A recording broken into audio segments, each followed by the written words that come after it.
How are you all doing, guys? This is Kiz from Greenbox Gaming here, and welcome back to this FIFA 13 career mode. We're gonna win the league. I'm gonna have to start off this episode by apologising for the lack of uploads of this series recently. However, you don't need to worry about that now because we're back with a bumper episode of 5 games, 4 from the Barclays Premier League and 1 in the Capital One Cup in the month of October. If you can remember from the last episode, which was a long time ago now, we covered 4 games in September, 3 from the Barclays Premier League and then 1 in the Capital One Cup, where we were able to pick up 2 wins and 2 draws. So a very good month for us in September. Hopefully we could take that form into October and into our first game at home against Everton. And we know a team, Everton, in real life, who have started off fantastically well, and I think they're also a 4.5-star team on this game, so they were going to be a very, very tough opposition to come up against in our first game of October. And as you can see there, Marouane Fellaini giving Everton the advantage just after 2 minutes. The defence really didn't wake up that early on, but another chance for Everton was well saved by Al Habsi, which did allow us to go on the counter-attack. Edgar Sarli playing up front instead of Aruna Kone, slipping through Sean Maloney, and after 9 minutes we were back on level terms with an excellent finish from Sean Maloney. As I said, you know, he's a great finisher, this guy, and even though he's playing in a slightly sack back position in centre attacking mid, he is a really, really good finisher, and he's really calm and composed when it comes to finishing off the chances. We do get ourselves in front just before half time here. Jordi Gomez selling the defender with an excellent turn and spin, giving us that 2-1 advantage, and he's giving the team a telling off there, saying to them, you know, we shouldn't be going 1-0 down that early on, because it just puts the pressure on really, and it does make the attacking a lot harder because the opposition are just going to sit back. We do have one more chance to go through here. Jordi Gomez with a shot well saved by Tim Howard, but Sean Maloney, you know, I just said earlier that he was a calm and composed finisher, but obviously not with his head, because that was terrible. But it was luckily we still had that 1 goal advantage. So 2-1 was the final score in our first game against Everton. Again, we have this problem with James McCarthy, but his agent has finally come out in the media and said that he is happy at Wigan Athletic, but he believes he can get better money elsewhere, which, you know, I have to agree with him, because the money that Wigan Athletic can offer probably isn't what he's looking for, and you know, it's something that footballers look for, I guess, you know, the money, and if he can go elsewhere and get better money, then well, good luck to him. But unfortunately he can't now because there's no transfer window, and we also have more important things to worry about, like our second game of this episode, which is away to Swansea City.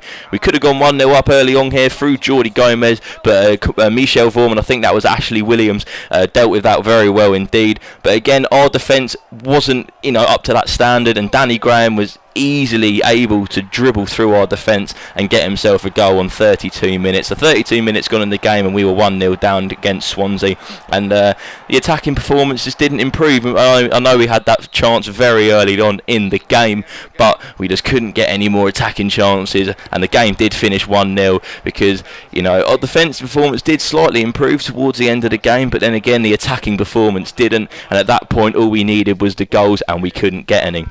The media are now also talking about Maicon Liete because his performances haven't been quite as good as what people were expecting. So, you know, they are saying that I'm worried about his form, which in truth I am a little bit. However, I do think we have more important things to worry about than just one player. However, he is playing in this game here, our Capital One Cup tie against Norwich City. Playing him in a slightly different position though at CAM, but obviously it didn't work too well because the first half had nothing to shout about really, 0-0 at half time, and I was expecting the game to finish that way. I mean, there was no chances really until right at the end of the game here. Jordi Gomez selling the defender again with another excellent fake shot, and on the 90th minute Jordi Gomez has saved us and put us 1-0 up against Norwich. You know, as I said, the game was looking like it was going to be a 0-0, but Gomez has come and saved us yet again.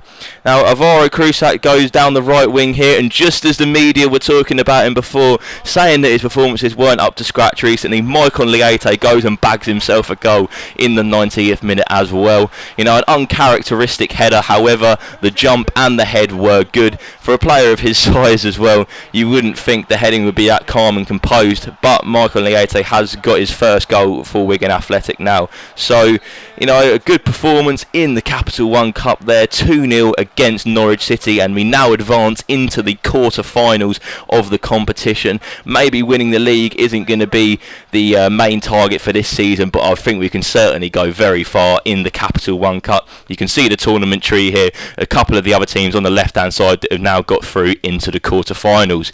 So after that game, we were thrust straight back into the Premier League action at home against West Ham United, a team who were last season in the Championship after their relegation the season before, but they made very quick work of getting themselves back into the Premier League, and a playoff push managed to get them back here. But again, similar to our game against Norwich, the first half wasn't too exciting, nothing to really shout about, so 0-0 into half time. But the second half was the half where all the goals were. Unfortunately, they were in the complete wrong net for us, and Jack Collison out-muscling the defender there. 64 minutes gone, we were 1-0 down. The defensive performance really let us down in this game, and it was our undoing, because we were playing all right, but the defence just completely let us down again, and Yossi Benayoun making smart work of the possession he had to put West Ham 2-0 up on the 70th minute. As I said, the defensive performances were just not good enough at this point, and something that you seemingly thought would be easy to deal with wasn't so, and Mariano gifting West Ham a third. Andy Carroll latching onto a free pass, I guess, on the edge of the box. Anyone know what Mariano was doing? Answers on a postcard, because the defender, for a defender of his quality, he really shouldn't be doing that. And maybe I'm starting to regret buying Mariano a bit, because he hasn't really put in the defensive performances I was hoping for. But we couldn't rest on that. We had to get straight back into the Barclays Premier League action, playing the other west side of the Barclays Premier League, I guess, West Bromwich Albion at home again. So I was hoping this was going to be the game that the defensive performances turned around, and the defence really couldn't do anything about that. Claudio Jakob with an absolutely excellent strike from the edge of the box on 6 minutes.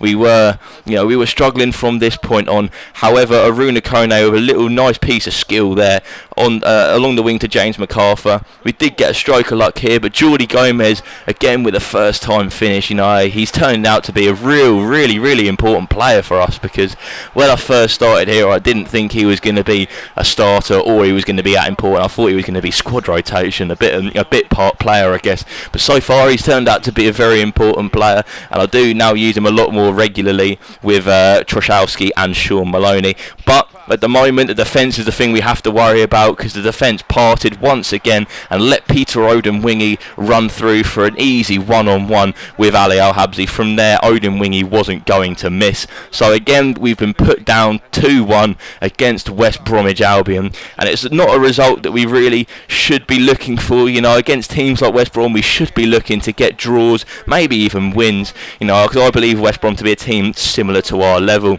So 5 games done and dusted out of the way in the month of October. Probably a month we'd rather forget, because we recorded only 2 wins, yet those 3 losses were vitally important to the progression of our season, because early season we just want to get the results, we want to get the points on the board, and winning 3 on the bounce in the league is certainly something we don't want to be doing this early on.